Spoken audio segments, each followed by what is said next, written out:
evening. Welcome to the Center for the Performing Arts. I'm Julia, and I'm the Director of Education and Community Engagement. Now, before we begin tonight's program, I'd like to tell you a little bit about the center because you may not have had the opportunity to come visit us in person.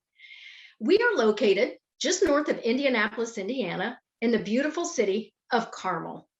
Our Performing Arts campus consists of 3 venues. We have the Palladium, which is our amazing concert hall. And then across the green space, we have another building that houses the Tarkington, which is our 500-seat proscenium arch theater. And then we also have the Studio Theater, which is our black box theater. We also have 6 resident companies, and we present performers from all over the world in multiple genres. We're so fortunate to have such an amazing facility in Central Indiana. Now, tonight's program is sponsored by Car Global, and they have been our sponsor for this series for many years now. Now, before COVID hit, the way this program worked is maybe a month or 2 before we had a particular artist at the center, we would contact the tour manager and ask permission for a small group of students who are studying that genre to sit in on the sound check, and then they get to meet the artist and have Q&A with them. And then we'd provide dinner and tickets to the performance. But of course, then the pandemic hit and we had to cancel all our live performances. So we did the next best thing and took it to Zoom. And here we are tonight. It's also opened us up to performing arts professionals really all over the world. Now, we have a great group of students with us tonight, representing high school and college and even postgraduate. And they're going to be asking some really good questions, but we want you to as well. If you're joining us on Zoom, if you put your cursor over the bottom of your screen, you'll see a Q&A function. Feel free to type a question in there, and you really don't have to wait to the end. Type it in at any time. And then if you're joining us on Facebook, please feel free to put questions in the comments section, and we'll get to those as well once we're done with all the students. So now with that being said, I want to tell you a little bit about our very special guest tonight. Adam Ollendorff is a Nashville-based songwriter and multi-instrumentalist who has toured and recorded with Kacey Musgraves, Hoge and John Oates. He has appeared on recordings by J.D. McPherson and Carrie Underwood. Playing guitar, Dobro, and pedal steel guitar, he has shared stages with Loretta Lynn, Willie Nelson, and Katy Perry. He has also appeared on the CMA Awards, the Grammy Awards, Late Show with David Letterman, and The Tonight Show starring Jimmy Fallon. As a songwriter, he has collaborated with Natalie Hemby, Jim Lauderdale, Maren Morris, and co-wrote the title cut of Keb Mo's 2019 holiday album, Moonlight, Mistletoe You, which spent 4 weeks at #1 on the Billboard Blues chart. Adam serves as the Community Outreach and Music Programs Manager at the Country Music Hall of Fame and Museum in Nashville, Tennessee. Welcome, Adam. We are so thrilled to have you with us tonight. Thank you so much for having me, Julia. I'm thrilled to be with y'all. Hi, everybody. Yeah, and this is going to be so much fun. You know, you did a songwriting course for us several months ago, and I just thought you'd be perfect to talk to our students more in depth. Oh, thanks. Well, Yeah. I'm thrilled for the opportunity. Well, we're thrilled to have you, but here's the thing. So I mentioned in the beginning that how this would work in a non-COVID world is the kids would get to sit in on sound check. Right. To hear a little bit about the music first. So I'm going to put you on the spot. And before we have the kids come on, would you sing us one of your songs? Oh, Twist My Arm. Sure. Well, I see you have guitars behind you, and I figured you're always on the ready. I'm surrounded by guitars. I even have one next to me. Oh, wow. Well, I'm going to turn off my camera and mute myself. But when you're all done, let me know, and I'm going to be listening intently. Okay, thanks. Well, all right. Thank you, everybody who's tuning in, and thanks to all you gals and guys who are here to ask questions. I really appreciate the opportunity to chat with you. Well, let's see. What should I play?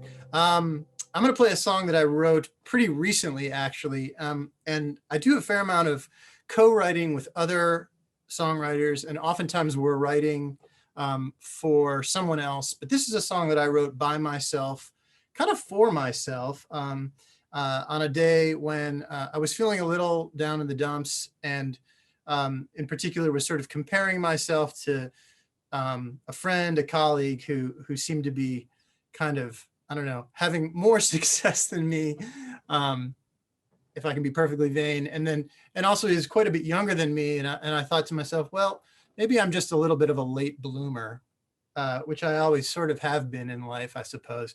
And I thought, well, that's maybe a cool idea for a song. Maybe I can sort of channel some of this self-pity of the moment into something productive. So I started to write this song, and it came out actually relatively painlessly. This is called Late Bloomer. Born under the Scorpio, because I was born in November. Took my time, took it slow. I missed the cutoff years ago. Hamstrung by my baby weight. I left for school at 28. I was 27, but that rhymed. Wondering if I'd ever rate. Late bloomer, always hungry for the future. But I could have blossomed sooner. Late bloomer,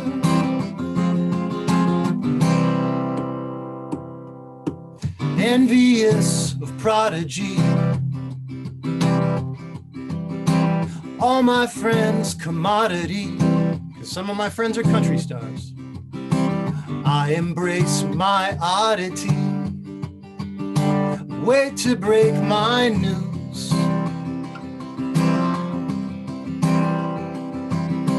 Run in front is not my thing.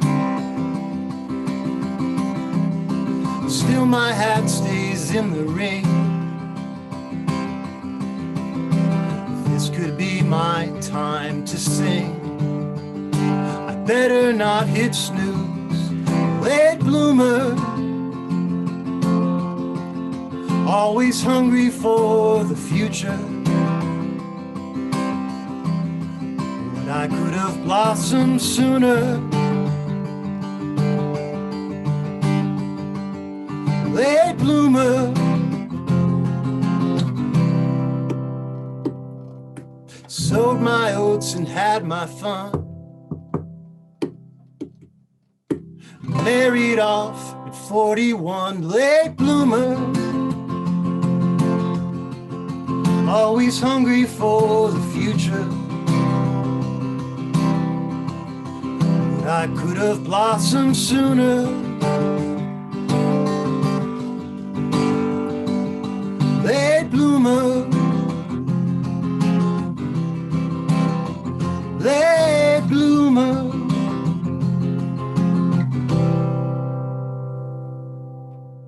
And that's all she wrote, Julia. That was great. I think we all feel like late bloomers sometimes, except for maybe not the students. They're young bloomers. Yeah, true that. True that. They are ahead of me. Yeah. That they're it. That's right. We have some great musicians joining us. So I love this song. I think we need to get right to the students' questions. So I'm going to ask for Franny to join us now. And Franny is in high school, but I know she's also in a band. Cool. Hey, Franny. Can you unmute yourself and go ahead and ask your question? Hi, I'm Franny. My question is just like, what's the hardest part of the industry? The hardest part of the industry. Well, that's a great question, Franny. My thought is that I think is maybe the inconsistency is the thought that comes to mind. So from like, I think, maybe for songwriters and for artists, and certainly I think for sidemen and women, the industry can be really inconsistent, and the pandemic is kind of a heightened example of that. But like, if you're playing, if you make your living playing with other people, as I have made most of my living, I'm sort of at the mercy of the artist as to like when they feel like performing, as that, that will dictate when I work. And then if you're an artist, you have to wait, for, you're trying to get gigs, and you're, like you might go through a period of popularity, but then tastes might change. And maybe you become a little less popular, maybe you're getting a little less radio play. So it's a little, I'm feeling a little bit challenged to come up with something that is general to every aspect of the industry. But my sense is that, like, you're often in the music industry, you're at the mercy of somebody else's whim as to whether or not you work, as opposed to like something a little more sort of typical or mainstream, like being a teacher where you're probably going to work 9 months or more out of the year, and then have some time off, and then do the same thing. In the music business, you're often jumping from job to job and always looking for more work, whether you're an artist or a side person or a songwriter. Does that help or answer the question? And feel free to follow up, Franny. Yeah, I mean, that seems pretty accurate. Yeah, I appreciate it. Yeah, which is not just, it's a reason not to do it. Franny, I just want to ask you, I know you're a musician. What instruments do you play? You're in a band, right? Well, I don't play any instruments, but I'm the lead singer for 3 bands. One of them is my serious band, but the rest are just for fun. Yeah. Well, that's sort of, you might be well suited to the industry if you like staying busy and having multiple projects, because that's the workaround for that challenge, is to have lots of different things going on. So for people who love it, in some ways it's maybe not even a challenge at all. It's just an opportunity to stay busy and stay involved in lots of projects, so that you're not waiting for work, so to speak. Yeah, I like to be busy. Yeah. Well, then this might be the career for you, or or could be. Well, that was a great question, Franny. Thank you. So stick with us, Franny, because we're going to come back later. Great. So next up, we're going to go to Peter. And I know Peter is also a singer. He is in college right now. Peter. So Peter, what's your question? Hello, I am Peter, and my question was, when you're writing a song, which do you start with, the lyrics, the melody, or the chords? And of those 3, which one is the most difficult? Great question, Peter. And it's personally, and I know every songwriter is a little different on this front. For me personally, it can start with any of the 3.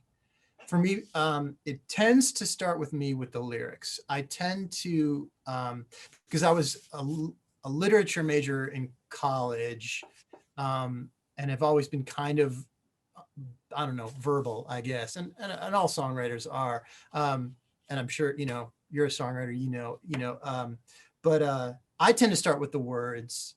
To me, the hardest might be to start with the melody. I guess because I think of myself as a lyricist, perhaps, and a first, and maybe a guitar player, or like kind of tied for lyricist and guitar player. And I don't think of myself as like the super strongest vocalist. So sometimes the melody part is not the part that I'm kind of most drawn to. I really feel like my strength, or what makes me a little bit different as a writer, is my are my lyrics and my sort of like, and just my language. So that's kind of where I like to start. It feels comfortable, and I feel like I have a lot to offer myself or co-writers there. What about you? How do you feel about that? I like your answer that it's different for each people. Yeah. For me personally, I'd probably say melody is easiest. Yeah, Not sure to why. start with the melody.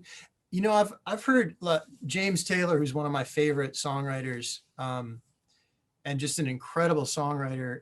He says, or I've heard him say that he starts with a melody kind of as a rule, which blew me away when I heard that, because I think of his lyrics as being like such like telling a real story. So it was surprising me to learn that he actually starts with the melody and then crafts a story to that. But that's really cool that you write that way as well.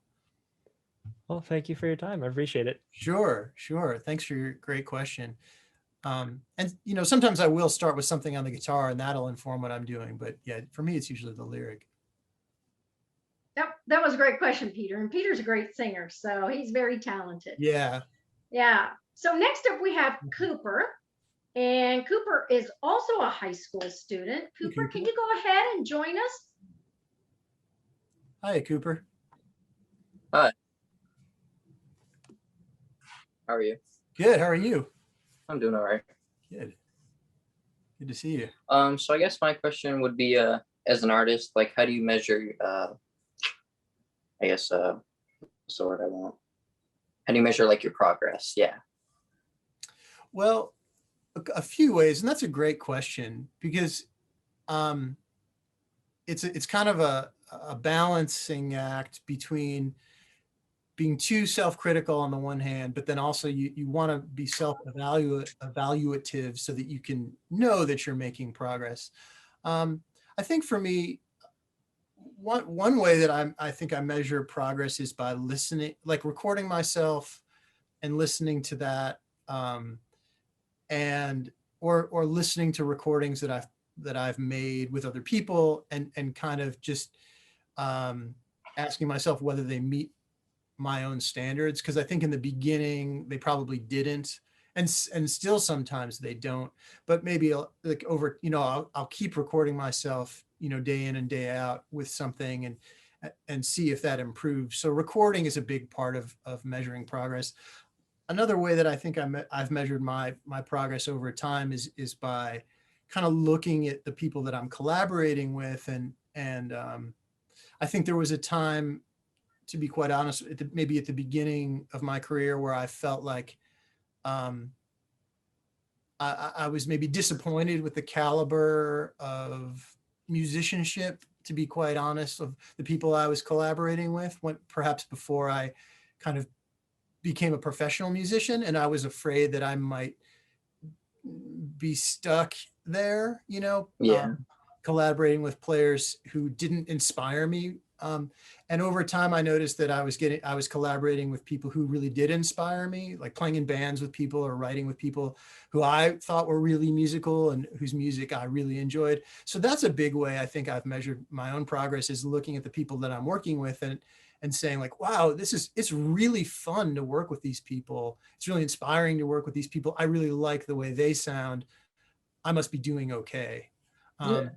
And that can be nerve-wracking too. Sometimes when you get in a room full of people that are really great, it's really intimidating, but I think you just got to trust that you belong there, and that, you're there for a reason, and just listen to them and be inspired and not get too in your head and worried about what you're doing. If that makes sense. What do you play, Cooper? That makes sense. Sorry, say again. I play the drums. Play the drums, yeah. Cool. What kind of music do you play? The drums. Mm-hmm. Yeah. Rock, but I've been to like everything to like R&B, funk, jazz, and then metal. I'm kind of all over the place. Well, that's I think is another way that I've maybe measured some sense of progress for myself, is like maybe is a comfort level in more than one genre. Yeah. Because that always blew my mind. It still does in a lot of ways, that people who are facile in more than one genre, it's not imperative for success, but I do, but it can be really helpful to play, to be able to play metal and to be able to play, so that's a great barometer too, I think, for progress, is like comfort level in multiple genres. For me, I think I chose multiple instruments within a couple of genres. Yeah. But I appreciate your question, Cooper. That's a great question. Thank you. That is a great question, Cooper. And it's a question that even if you're not a musician, you can continue to ask yourself, how am I measuring progress, in this job or that job, or just, in life. So that's a question we've not had before. Yeah. And I think, hopefully my answer about collaborators applies regardless of career. And I, my job at the Country Music Hall of Fame and Museum, where I teach songwriting, is a little bit of a different job than being a sideman or a songwriter, although I do write a lot in that job. It's more of an educator and arts administrator, but I think I measure my success there in a similar way, in that, I look at the people around me at the museum and say, like, wow, I can say to myself, these are my collaborators, my colleagues at the museum are inspiring people who are great at what they do. Maybe I'm on the right track here. Well, I know that's how I feel at the center as well. And, we've done so many of these programs, these car front seats, and that is the one word that comes up over and over is collaboration. The importance of not being an island and to work with other musicians, other songwriters, and like you and Cooper were just talking about, in different genres as well. Yeah.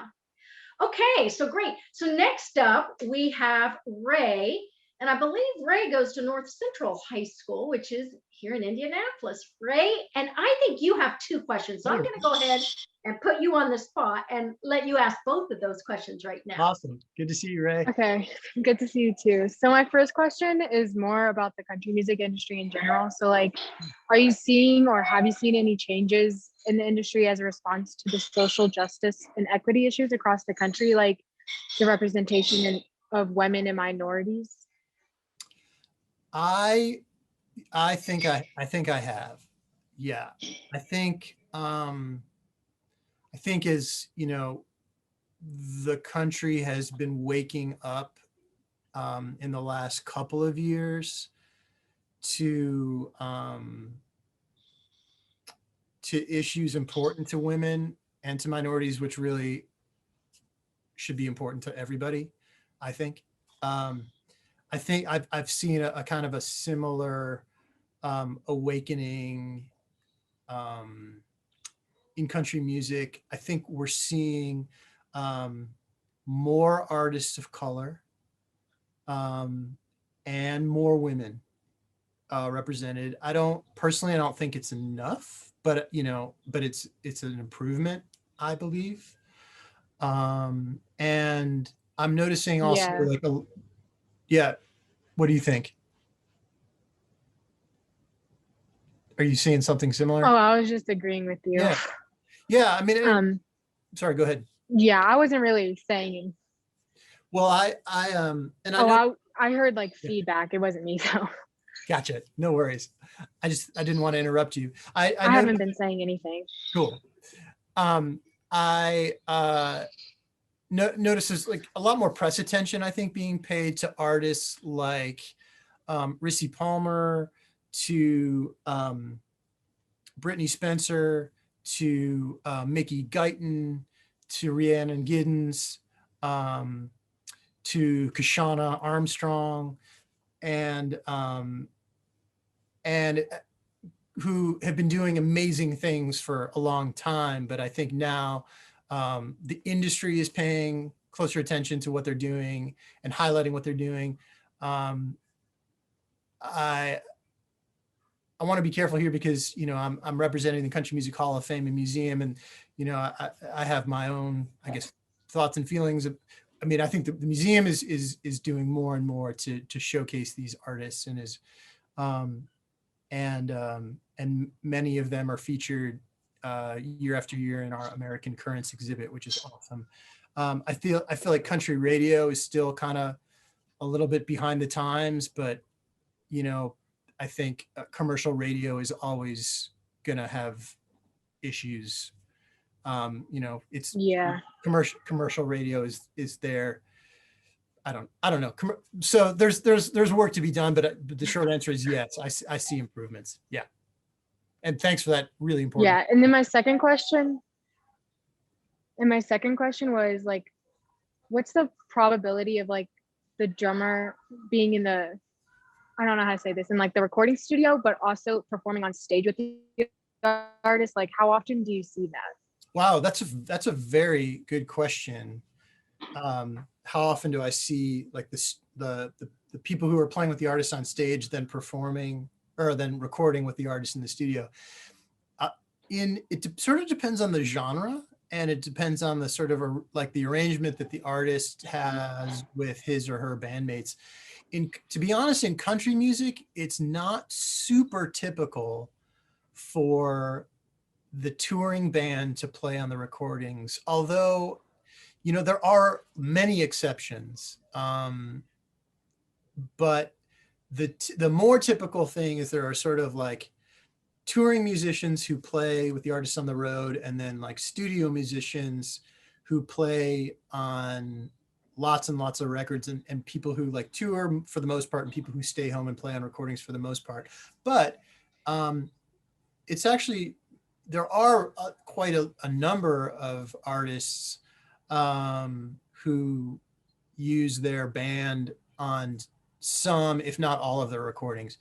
I think a reason for that is that I think to do studio work is just really, really demanding. It requires, studio time is expensive. And so studio players are often sought out for being quick, like they can get sounds really quickly, and they can deliver a really excellent performance in like 1 or 2 or 3 takes, so that an entire record can be recorded in a couple of days. Now, that's not necessarily super conducive to the creative process. And I think, you know, bands that are like, where there's like kind of equity among all the players operate differently. They might take longer to work on a record, and they tend to, like, the people that are in the band on the road are the people who are in the studio making the record together. But if you've got like a solo artist, that solo artist is usually going to want to get the very best people he or she can to play on her record, because it's like a permanent thing that will be listened to over and over and over again. So the studio players tend to be a little bit older, a lot more experienced. They've maybe paid their dues touring for years, and have gotten better and better and better, and have honed their craft to the point where, like, maybe in their 30s or 40s or 50s, they're able to stay home and play on recordings, and touring is kind of a little bit of I don't want to say a proving ground, but a place where players develop those skills by playing 100 or 200 shows a year, so that they can develop into session players. So that's kind of the long answer. So the shorter answer is it's more common, I think, for the full-time studio players who are a little bit older, a little bit more experienced, to play on the records, and for the touring band to be more of that. But there are always exceptions, and oftentimes the touring band will get a chance to play on a couple of songs. Yeah, great question. It really speaks to the way things work in Nashville. Thank you. Yeah, absolutely. That was a great question. Both of them were great. You could tell that all of these students are musicians, and very serious musicians, because these questions are really getting right to the heart of, you know. So, and the other way you can tell they're dedicated musicians, 3 of the students are on vacation right now and joining us from vacation. So I think that was the background noise we heard from Ray. So that's awesome. Right. Yeah, really. I know. So I want to remind the folks who are joining us on Zoom that we want to take your questions too. We've got 2 more students to get to, but we do want your questions. So there's a little Q&A. If you put your cursor over the bottom of your screen, you'll see that Q&A function. So please feel free to start typing those questions in now, so we can get to those. Also, there's some folks joining us on Facebook. If you have questions for Adam, or even for the students, type those in the comments and we'll get to those as well. All right, next up, we have Eliana, who I believe goes to Thomas Edison State University. Eliana, what's your question tonight? Hey, Eliana. Hi, how are you doing? Good, how are you? I'm hanging in there. Right on. So my question is, what is the thing that most aspiring musicians do not realize that they are lacking? Like, wow, a career rather than just a fun side hobby or a gig. Okay. Sorry, say that part about the career again. No, I'm sorry. No, you're good. Basically, the whole question is, how can you make it a career, not just a fun hobby or a gig? Yeah. And how do you know if you're doing that? Oh, wow. Okay.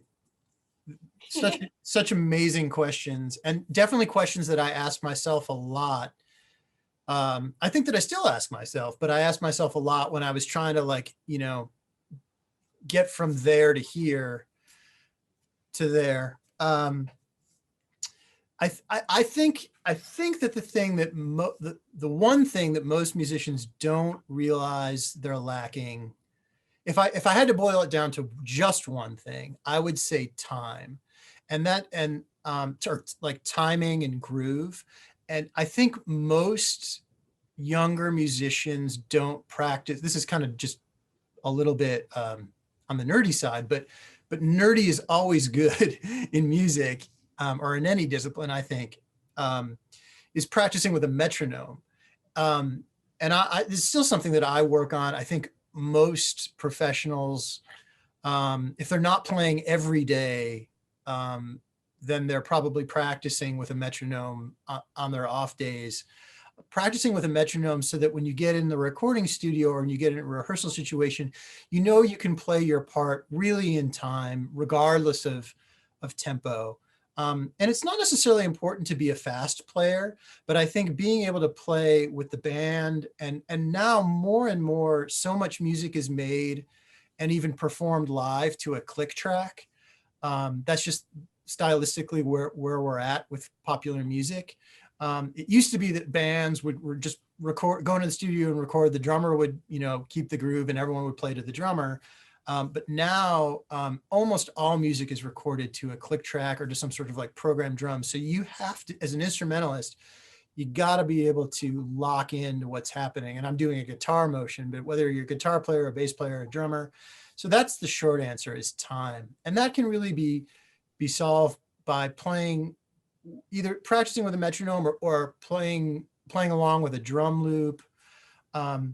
If I can broaden that answer, I think it's time, tone, and touch, which dovetails into your question about the difference between fun, hobby, which is totally cool. Yeah. No problem. Awesome. And for me, for a long time, it was a fun hobby, and I wanted it to be a career, and I wasn't sure how to make it a career. I think that, the biggest thing for, the people for whom it's a fun hobby versus career, the answer again is time. I think that it's the amount of time input into playing and practicing. The people, invariably, the people that I come across in Nashville who are the best players, the most inspiring players, they just put a ton of time into it. They play a lot. Some of them practice a lot.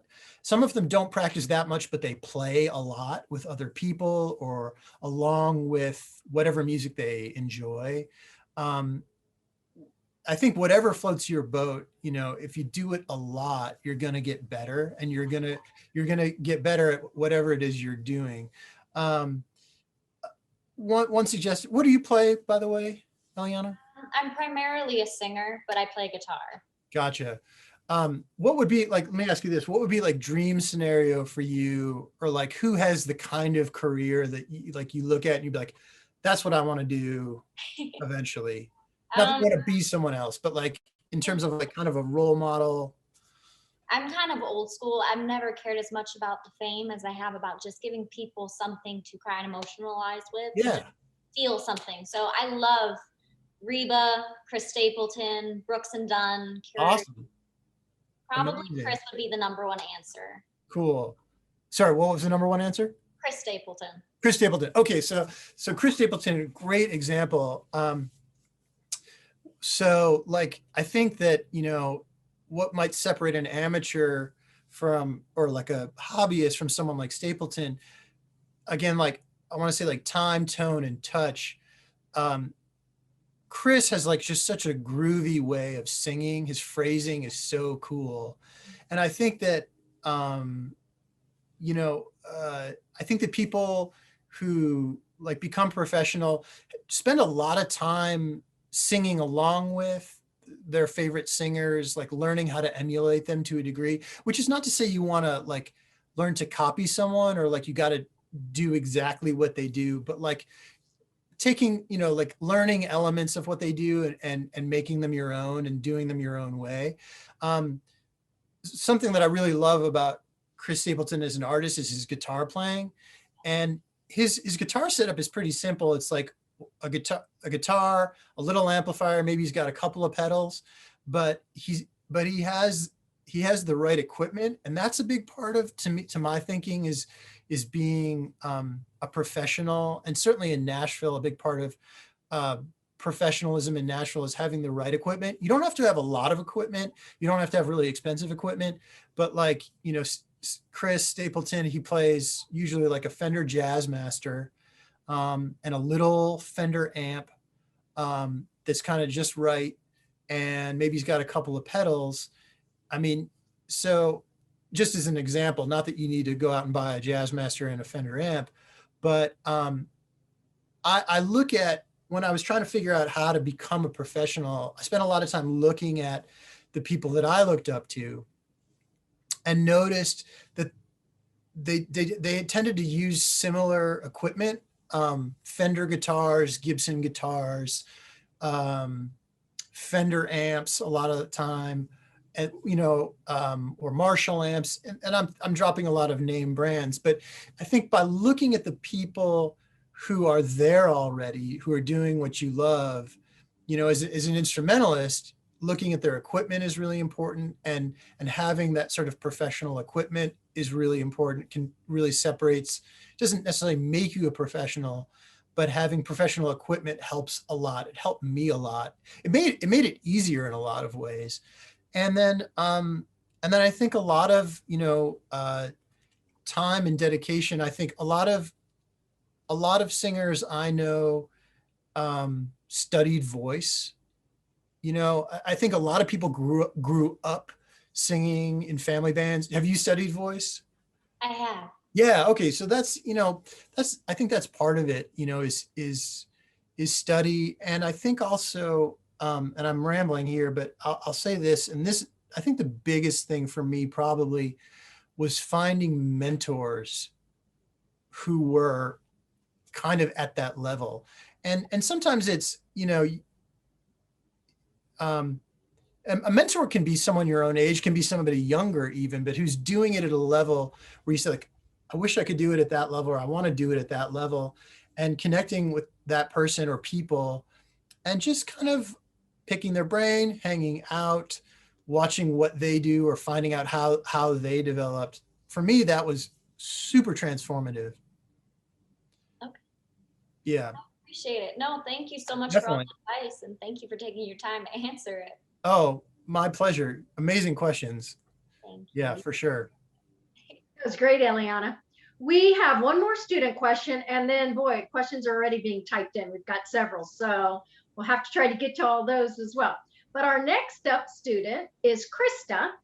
And Krista has an undergrad in theater, but then about a year and a half or so ago, got her graduate degree in arts administration.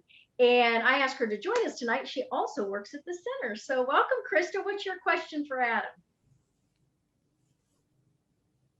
Oh, I think you're muted, Krista. I have a big background in theater, and there's a common rule that a playwright shouldn't ever direct his own play. So I was wondering if that also applies in music. How do you feel about songwriters kind of playing their own song? Like, have you ever heard someone else play your song and been like, no, I didn't mean it that way at all? Or have you ever been like, oh my God, that's so cool, I hadn't thought of it that way? Huh. Wow. Really interesting question. Thank you, Krista. I think the way I conceive of the roles, like in the theater versus, compared with music, I think of like the director as being like the producer. Like what we call the director in the theater, one might call the producer in the music business. And I think of like, if I'm a songwriter and someone else is singing my song, if as the songwriter, I'm the playwright, then the person performing my song, I would think of like, that's like the actor or the star of the play. So I have like, it occurs to me that like one time I was watching someone perform a song that he and I had co-written together, actually. And he sort of like represented maybe the way it had been written or conceived of as having originated in his mind, when from my perspective, it originated in my mind, and then I brought it to him to share. So, I mean, because what I'm hearing in your question is like, is there any tension, you know, or is it difficult at all when somebody else performs your song? And this, I've never had the experience of like someone, or I can't think of a time when someone wrote something that, or performed something that we didn't co-write, you know, so that there was always that co-ownership where to some degree it's theirs as much as it is mine, and they can do whatever they want, and their take on it is as legitimate as mine. But there was this one time when, like, you know, collaborator performed a song, and he was kind of like interpreting or remembering like the conception of the song in a way that didn't seem accurate to me. And I was kind of like, wait a minute, that's not what happened. That's not what the song means, or how, you know, you didn't come up with that. And then it occurred to me, my point is, it occurred to me that he probably had so much sense of, he was so invested in the song from his perspective. It was as true to him as it was to me, that he wasn't even thinking about, you know, all that, or what, like which parts were his and which parts were mine. It just felt true to him. And I had to acknowledge that was kind of a win for both of us, that he had assimilated the story so much so that, was so invested in the thing that we had created together, that it didn't feel like a timeshare to him. You know, it wasn't this thing that was half his, and he could just say whatever he wanted about it, and that was true. So I felt like I would do well to sort of set my ego aside in that situation and just be grateful and thankful that he really loved the thing that we created together enough to perform it. And he performed it a lot, and that was great. But it is, you know, it can be challenging when someone else, you know, the thing that's harder is when someone says they're going to record your song, then they don't. That's really disappointing, because you get really excited. But you know, that can change too really quickly. Like, I mean, I've been in a situation where, for like year after year, someone said they were going to record a song and didn't, and I thought, they're just being nice. They don't really like the song. And then they did record it. And then it was great, you know, and I was really happy that they did. But thanks for that question. I really appreciate it. If I may, if there's time, it reminds me of a story. Sorry, were you going to say something, Krista? I feel like I cut you off. No. Well, I was in a master class when I was a student at Berklee College of Music. We went to Nashville over spring break and got to go to a bunch of master classes with all kinds of people in the business. And a songwriter was talking about how she had written a song, and a really big country artist that everyone in this room has heard of recorded it. It would be wrong for me to say who these people were, but a well-known songwriter wrote a song, and a huge country star recorded it, and he got the words wrong, or you know, yeah, I mean, he got a couple of words wrong, and she was like, should I say something?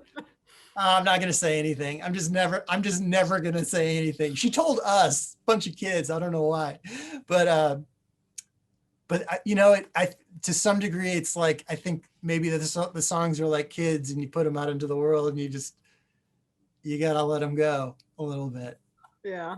That's really cool. Thank you. Yeah, thanks for your question. I appreciate it. That was a fun question.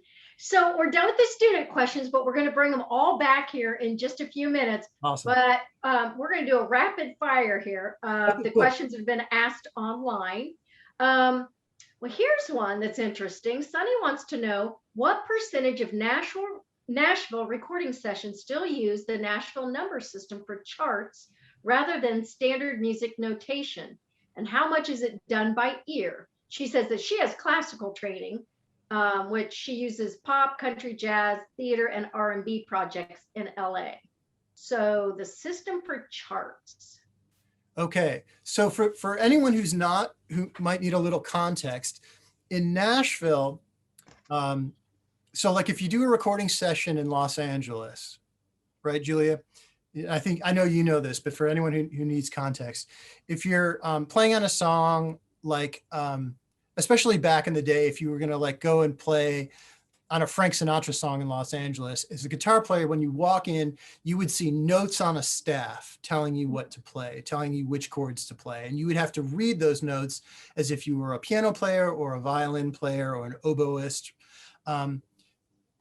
That has maybe changed a little bit, but in Nashville, traditionally, the way it's worked is rather than seeing the written notes on a staff, you would see numerals, like Arabic numerals 1 through 6. And those numerals correspond with the chords. So as the guitar player, if you're playing in the key of C, number 1 means play a C, and number 2 means play a D minor. Wow. So Nashville number charts, if you're playing C, C, F, F, G, G, your chart will look like this. Oh my goodness. And the whole song will get written that way. And every beat is accounted for. And if you're supposed to play a whole note, you get that. They write a little diamond over it. So the answer to the question, rapid fire, is string players will get their notes written out for them. But if it's a country or rock and roll session, everyone else is going to have a number chart. String players have their notes written out. Wind players will probably have their notes written out if there's been an arrangement. But if it's a country session, everyone's reading numerals. The guitar player, the bass player, the other guitar player, probably even the drummer, who might then remake their chart. Wow, that's fascinating. I had no idea. It's a wild world, the Nashville number system. I guess so. It's another language. The reason for that, by the way, is oftentimes the singer will come in to sing. And this kind of, I think, has to do with the whole like songwriter system and songwriting system in Nashville, where traditionally like someone would write a song and make a demo, and then like the artist or the A&R person, the record label representative, might listen to some demos and say, we like these songs and we want to record them. And then the singer comes into the studio and says, wait, this isn't the key for me. I don't want to sing it in B flat. I want to sing it in G. Well, if everything had been written out in B flat, then everything has to be rewritten in G, Right. and it's going to take a long time. The advantage of this number system is that you don't have to rewrite this at all. The players can just think, okay, we're not in B flat anymore. We're in G, Right. but the chart stays the same. That's the reason for it. That's crazy.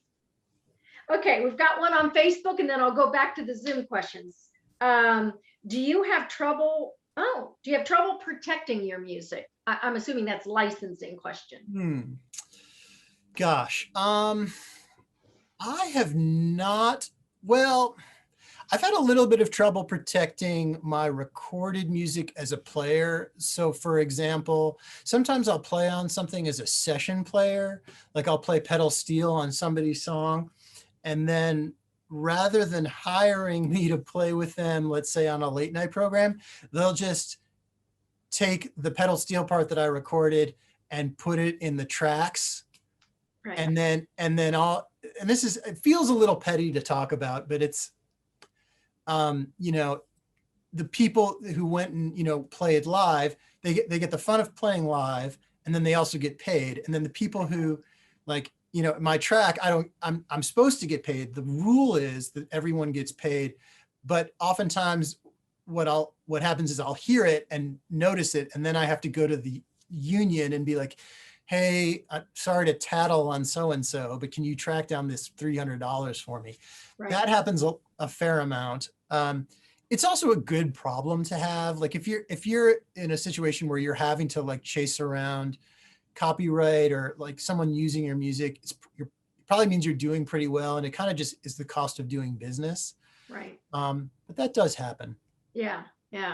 Okay, so Peg wants to know, are you in your music sound room or recording, and then there's a lot of guitars? Is one of them your go-to for playing? Yeah, great question. Thanks, Peg. This is my recording studio. I'll pan around just a little bit so you can see. Well, I'm a little bit tethered here, but I've got some guitars on the wall. I do have a go-to guitar. Where is it? I just had it here. Oh, there. Well, it's this one, I guess.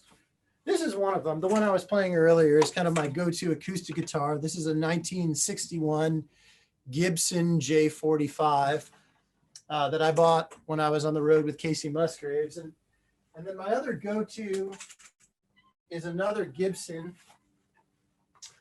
that I got. That's beautiful. My uncle and my parents helped me buy when I was 17. So I've had this guitar for 25 years. And this is kind of my like, you know, it's a guitar I've had the longest. It's the guitar I really learned how to play on. And it's the first guitar that I played. One of the first two guitars that I played like on a national television show, on a late night show. And I played this guitar when I played with Will Hoge, which was like my first really kind of big touring job that then led to my job with Kacey Musgraves. So yeah, that'd be this one right here. That's a beautiful guitar. And I'm thinking too about Eliana's question about what sort of separates hobbyists from professionals. Like I chose this guitar because it seemed like something that I saw people who were making the kind of music that I wanted to be making playing, and it turns out that like this is a guitar that someone like Mike Campbell from Tom Petty and the Heartbreakers, like he's got quite a few of these. So this is, you know, it's not that you have to, you know, get the most expensive instruments right off the bat, but having the right tools for the job is very important. Definitely. Yeah. Okay. So you mentioned, I'm going to ask you one more here. You mentioned James Taylor earlier, but someone else wants to know if there's anybody else who inspires you. Who inspires you the most as a songwriter? Oh gosh, who inspires me? I feel like it's always changing. Like I feel like whoever I'm listening to at the time might really inspire me. Lately, I've been listening to an artist who goes by Bahamas, and a Canadian guy named Afi. And I'm going to mispronounce his last name if I try, but his artist moniker is Bahamas. I've been really inspired by his writing because it's very honest and self-evaluating and clever. I went through a period of being really inspired by the songwriter Amy Mann. For similar reasons, because her writing is very witty and funny and kind of, and she uses words that you might not expect to hear in songs, and then I went through a period of being really inspired by Mark Knopfler's songwriting. He writes, a lot of times he writes songs that are about history or about moments in history or about people who are living through like a war or a famine or just he'll set his songs in a very specific time and place. And I find that really compelling. They're like little movies. So I don't know if there's one, but I think it's really great to kind of to write in the style of whatever you might be listening to at the moment and not worry about whether it's like too similar to, too close to. I never have had the chance to work with him, but a friend of mine took a songwriting class from Steve Earle, who's an incredible songwriter, and someone who's featured in the Country Music Hall of Fame. And Steve told the class at the beginning, like the first assignment for the class was to steal a song, to take someone else's song and write something inspired by it, lifted from it, like steal the melody, steal an idea, whatever, steal something, or take, steal the chord progression. And my friend actually chose a Steve Earle song and wrote a song that was like stolen from a Steve Earle song. But I always thought that was a really cool idea. And I've even gone so far as to take like the band The Shins is another like big influence on me, and like take a Shins song and take the chord changes and the melody and write my own lyrics to the same chord changes and the same melody. It was very educational. And then all you have to do, if you know that you're stealing someone else's song, just put them as a co-writer, for that song, I just written by Adam Ollendorff and James Mercer, because I stole his melody. So there you go. Oh, that's fun. That is funny. Well, Adam, I want to thank you so much for joining us tonight. I do want to mention to folks before we bring the students back on, if you like this kind of online opportunity, we have a couple coming up in April. We have our Jazz Talk series, which is really fun. We have our Vice President of Programming, Doug Tatum, who is a jazz expert, along with Todd Williams, who is a renowned saxophonist that used to be in Jazz at Lincoln Center, and he played with Wynton. And I mean, these two together are hilarious.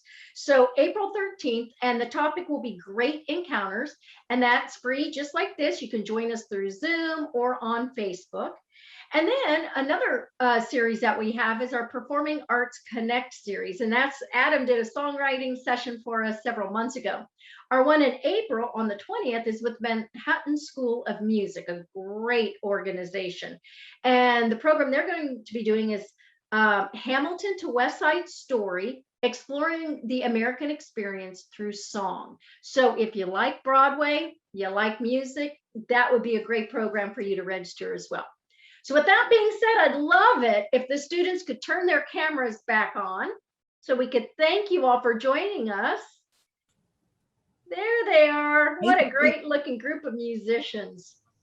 Thank you all for joining us, and let's give Adam a round of applause. Oh, thanks. I really enjoyed my time with you all. Thank you for your questions. Really made me think. Yeah. Think about what I'm doing over here, because, still working on it. And they were inspiring questions, and it's wonderful to know that there's musicians coming up in the world like you guys, and we'll hopefully be presenting you someday at this center. I want to once again thank CAR Global for sponsoring this program. And again, we hope to see you all soon at the center in person. Thank you all, and good night.